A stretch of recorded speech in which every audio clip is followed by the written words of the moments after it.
12ஆம் அதிகாரம் 6வது வசனத்தை வாசிங்க. ஸ்திரீயானவள் வனாந்தரத்திற்கு ஓடிப்போனாள். ஸ்திரீயானவள் எங்கே போனாள்?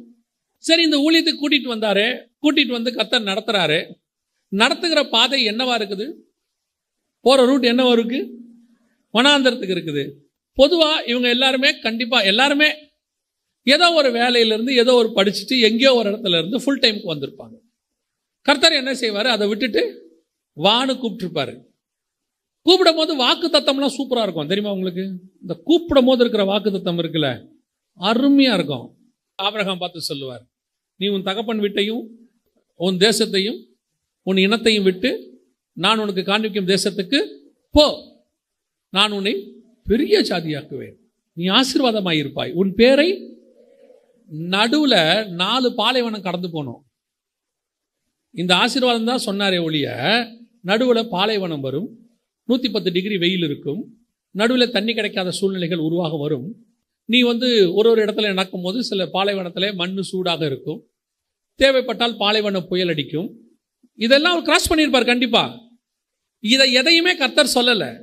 சொன்னது என்னது? நீ வா, உன்னை ஆளத்தான், வேலை முடிஞ்சு. எந்த ஊழியக்காரையும் கேளுங்க, ஆண்டவர் சொல்லியிருப்பார், உன்னை கொண்டு நான் செய்கிற காரியம் பயங்கரமாக இருக்கும். உடனே அவர் என்ன முடிவு பண்ணியிருப்பாரு? கூழாங்கல்லில் கோலியாத்தை வீழ்த்துறோம், அவ்வளோதான், வேலை முடிஞ்சு, சாத்திரம். அவர் நெஞ்ச நிமித்திக்கிட்டு வருவார். அவர் முதல்ல பயங்கரம் இவருக்கு தான் இருந்திருக்கும். முதல்ல பயங்கரம் யாருக்கு? இவருக்கு. தாவீதை சும்மா ஆடு மேய்ச்சிருந்தவனை கூப்பிட்டு நான் உன்னை ராஜாவாக்குவேன்னு சாமுவேல் சொல்லிட்டாரு. அவன் பாட்டு சும்மா தான் இருந்தான். அவன் பாட்டு ஆடு மேய்ச்சிக்கிட்டு இருந்தான், கரடியை கொன்னா, சிங்கத்தை கொன்னா, நல்லா பாட்டு பாடிக்கிட்டு இருந்தான், நல்லா இருந்துச்சு. காலங்காத்தால வெளியே போயிடுவான், சாயங்காலம் தான் வீட்டுக்கு வருவான். அந்த மாதிரி ஒரு நிம்மதியான வேலை உலகத்துலேயும் ஒன்று கிடையாது. அவ்வளோ ஆசீர்வாதம். அவன் பாட்டு போவான், வருவான். கூப்பிட்டு சொல்லிட்டாரு, நீ என்னவாயிருவ? ராஜாவாயிருவ. இவனும் நம்பி வார் ஃப்ரண்ட்டுக்கு வந்துட்டான். எங்க? கோலியாத்து இருக்கிற இடத்துக்கு வந்துட்டான். வந்தவனு கோலியாத்தை பார்த்து சொன்னாங்க, அடிச்சாச்சு, கோலியாத்தை விழுந்தாச்சு. இவனும் முடிவு பண்ணிட்டான், ஓகே நம்ம தான்ட்டு. அதுக்கப்புறம் விரட்டினாம் பாருங்க சவுலு. போதும் போதுன்ற அளவுக்கு ஓடி இந்த ராஜாவா உட்கார வைக்கும் போது தாவீதுக்கு எப்படி இருந்திருக்கும் தெரியுமா? எல்லாம் உட்காடுறோம், இதுல உட்காரத்துக்கு நான் பட்ட பாடு இருக்கு தெரியுமா? நான் ஓடாத வனாந்தரமே இல்லை, நான் பார்க்காத பிரச்சனையே இல்லை. அப்போ இவ்வளோ பிரச்சனை, ராஜாவா அபிஷேகம் பண்ணதுலேருந்து போய் சிங்காசனத்தில் உட்கார வைக்கிறதுக்கு நடுவில் உள்ள பிரச்சனை. இதுதான் வனாந்தரத்தின் பாதை. சில நேரங்களிலே நீங்கள் வனாந்தரத்தை கடக்க வேண்டி இருக்கும். You must cross the wilderness. வனாந்தரம் இல்லாமல் ஆசீர்வாதம் கிடையவே கிடையாது. இன்னைக்கு நிறைய பேர் சொல்றாங்க ஆசீர்வாதம் வனாந்தரம் கிடையவே கிடையாது. நிச்சயம் உண்டு. நல்ல ஊழியம், நல்ல ஊழியக்காரன், நல்ல குடும்பம், நல்ல ஆசீர்வாதம் ஒரு வேதனைக்கு நடுவில் இருந்து பிறந்துதான் வந்திருக்கும். கண்டிப்பாக இருக்கும். ஊழியம் என்பது சில வனாந்தரத்தின் பாதையை கிராஸ் பண்ண வேண்டி இருக்கு. அது எல்லாருக்கு. கணவனும் மனைவியும் ஊழியத்தில் வந்த புதுசுல பிள்ளையை யாருக்கிட்ட கொடுத்துட்டு ஓடுவாங்க, ஒரு ஆத்மாவை சந்திக்க ஓடுவாங்க. வரத்துக்குள்ள பிள்ளை தூங்கிடும்.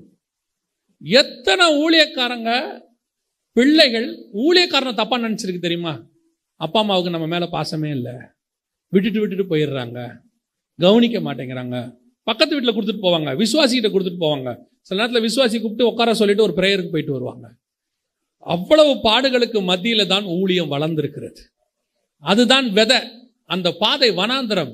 ஆனா ஒண்ணு தெரியுமா, நீங்க அதுல ஒரு விஷயம் புரிஞ்சுக்க வேண்டியது என்ன தெரியுமா? இந்த வனாந்தரத்துல கடந்து போறாங்கல்ல, கடந்து போகும்பொழுது வனாந்தரத்துல என்ன நடக்கும் தெரியுமா? வாசிங்க, அதே வசனத்தை திருப்பி வாசிங்க பார்ப்போம். 12ஆம் அதிகாரம் 6ஆம் வசனம். ஸ்திரீயானவள் வனாந்தரத்திற்கு ஓடிப்போனாள்.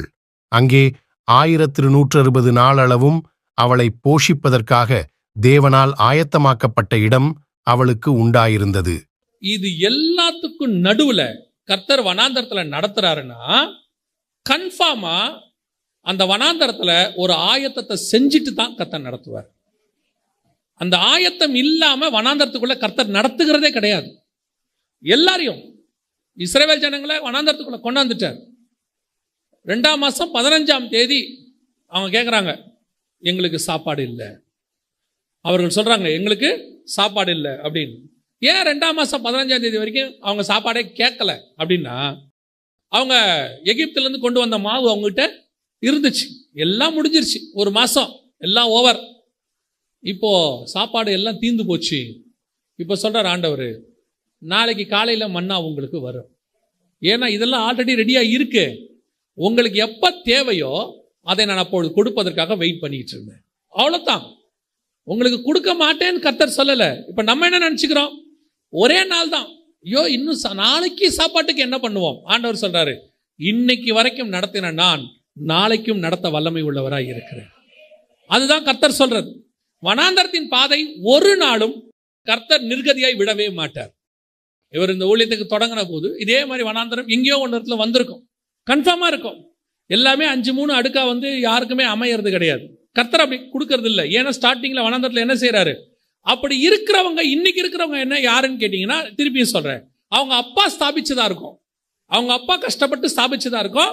அதுல உட்கார்ந்தவங்களா சொல்லுவாங்க, பிரச்சனை இல்லை, வேதனை இல்லை, வனாந்தரம் இல்லைன்னு. இப்ப யாரை கேட்கணும் வனாந்தரம் இருக்குதான்னு? அவங்க அப்பாவை கேட்கணும். அவங்க அப்பாவை கேட்டதான் அது கிடைக்கும். நமக்கு தெரியும், ஓ கரெக்ட் அப்படின்னு சொல்லி. ஏன்னா அவரு அஸ்திவாரத்தை போட்டு கட்டி வச்சுட்டு போயிட்டாரு. இவர் மேல பெயிண்ட் அடிச்சவர் என்ன சொல்வாரு, இது ஒரு ப்ராப்ளம் இல்லைங்க, 3 நாள் வேலை தான் அப்படிம்பாரு. அவங்க அப்பாவை கேட்டதான் சொல்வாரு, அஸ்திவாரம் தோன்றது 3 மாசம் வேலை. நீ பெயிண்ட் அடிச்சாலு, நான் அஸ்திவாரம் போட்டாலு. அஸ்திவாரம் வனாந்தரம் கடந்து வருவது கொஞ்சம் சூழ்நிலை தான் இருக்கும். ஆனா ஒன்று, வனாந்தரம் ஒரு நாளும் உங்களை கொன்று போடாது. வனாந்தரத்துல தேவன் உங்களை சாகடிக்க மாட்டார். சூழ்நிலை பார்க்கறதுக்கு அப்படித்தான் இருக்கும். என்னை பொறுத்த வரைக்கும், பைபிளை நான் படிச்ச வரைக்கும், எனக்கு தெரிஞ்சதுல வரைக்கும் நான் சொல்றேன், வனாந்தரம் என்பது அற்புதங்களை பெற்றுக் கொள்ளுகிற இடம்.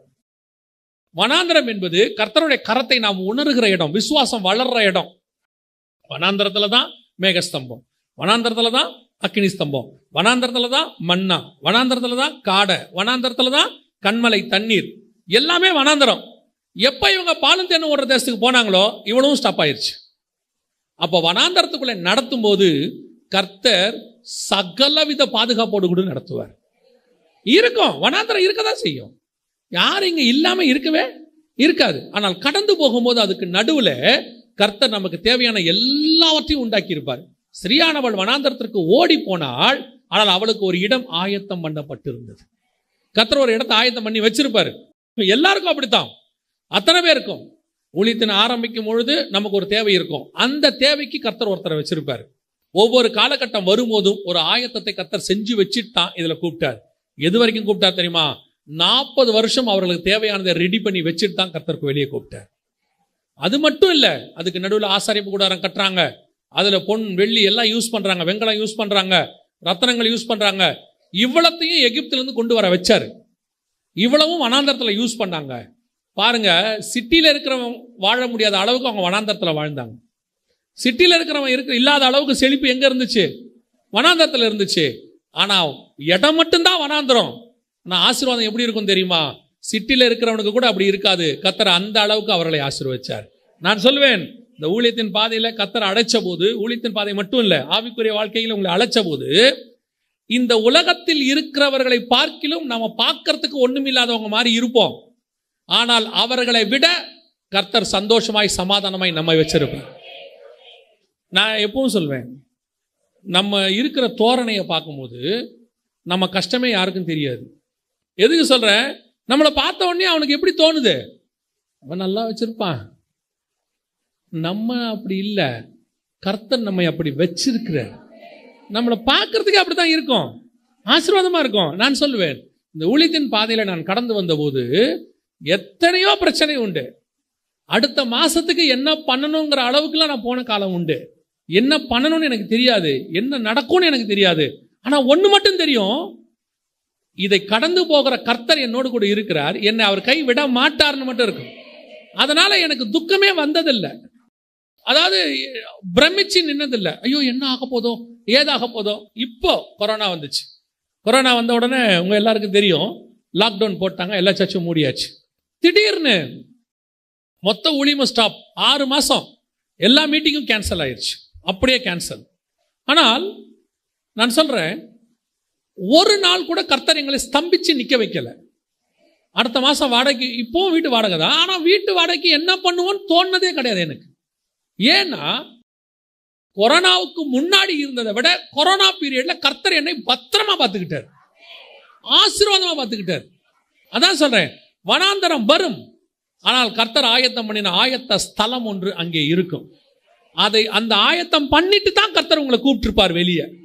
நம்ம என்ன நினைச்சுக்கிறோம், நம்மளை கூப்பிட்டுட்டு கத்தர் அதுக்கப்புறம் ரெடி பண்ணுவாரு. அது நம்ம பொதுவா நாம என்ன பண்ணுவோம், ஒரு ஆளை வர சொல்லிட்டு முன்னாடியே சொல்லிடுவோம், நாளைக்கு எங்க வீட்டுக்கு சாப்பிட வாங்கன்னு. அவர் வர்றதுக்கு 1 மணி நேரத்துக்கு முன்னாடி தான் நம்ம ரெடி பண்ணுவோம், ஏன்னா சூடா கொடுக்கணும் அப்படின்னு சொல்லிட்டு. நம்ம ஆண்டவர் எல்லாம் ப்ரிப்பேர் பண்ணி வச்சிருப்பாரு. வரும்போது பார்த்தீங்கன்னா எல்லாம் சூடாக தான் இருக்கும். அவர்கிட்ட அந்த பிரச்சனையே இல்லை, கிடைக்குமா கிடைக்காதா, நடக்குமா நடக்காதா. என் தேவனாகிய கர்த்தரை பொறுத்த வரைக்கும் நான் அனுபவிச்சதை சொல்றேன், அவர்கிட்ட கிடைக்கும் கிடைக்காது என்பது கிடையாது, நடக்கும் நடக்காது என்பது கிடையாது. ஏன்னா நமக்கு முன்னாடி போகிறவர் ஒருவர் இருக்கிறார். அவர் வனாந்தரத்தில் நமக்கு முன்பாக நடந்தவர். பைபிள் உன்னதப்பட்ட அழகா சொல்லும், வனாந்தரத்தில் அவர் மார்பிலே சாய்ந்து வருகிற இவள் யாரோ. மணவாளனோடு கூட மணவாட்டி எப்படி வராலாம், வனாந்தரத்தில் சாய்ந்து வருகிறார். அப்போ இந்த பிரச்சனை கூட கடந்து போகும்போது வேதனைக்கு நடுவில் வரும் போராட்டம், வரும் சில வேதனைகள் வரும். அவைகளுக்கு நடுவில் உங்களுக்கும் எனக்கும் கர்த்தர் ஒன்றை ஆயத்தம் பண்ணி இருக்கிறார். அந்த ஆயத்தம் அந்த வனாந்தரத்தை தாண்டுவதற்கு உதவும். பாருங்க, எலியாவை பார்த்து ஆண்டவர் சொல்றாரு, எழுந்து போ, நீ செய்ய வேண்டிய தூரம் வெகு தூரம் சொன்னாரு. எப்ப சொன்னார் தெரியுமா? இத அவனை எழுப்பி அடையையும் தண்ணியையும் கொடுத்து சாப்பிட சொல்லிட்டு தான் இந்த வார்த்தையை சொன்னார். அவனை எழும்பி சாப்பிடாத, போ, இதை கையில் எடுத்துக்கோ, அங்கே போய் ரீச் ஆகிட்டு சாப்பிடுன்னு சொல்லலை. சொன்னார், சாப்பிடு, நீ எழுந்து போ, நீ பண்ண வேண்டிய தூரம் வெகு தூரம். ஆண்டவர் நடக்கிறதுக்கு முன்னாடி அவனுக்கு தேவையானதை கொடுத்துட்டு தான் நடக்க சொன்னார்.